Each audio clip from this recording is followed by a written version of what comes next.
Hey guys, welcome back to this channel. In this video, I'll be showing you guys how you can basically send files in the chat box. I will just open chat here, and to send files, you are just going to select the file button here, and you can basically get it from Google Drive, Dropbox, or even your computer.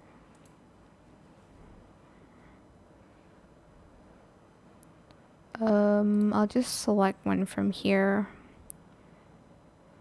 For instance, I want to send I don't actually know what I should send. Let's go to documents instead and see. Okay, I want to send this document, so I'm just going to select this. Then I'm just going to send it here. And people can download the document through the chat. And that's how you can send documents through chats on Zoom. I hope it was helpful for you guys. Don't forget to like, comment, share. Also subscribe to this channel if you haven't done that already. If you have any more questions, just leave it in the comment section down below.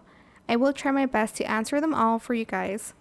And if you found this video helpful, please click the thanks button as well. That is it for this video. Thank you so much for watching. Bye.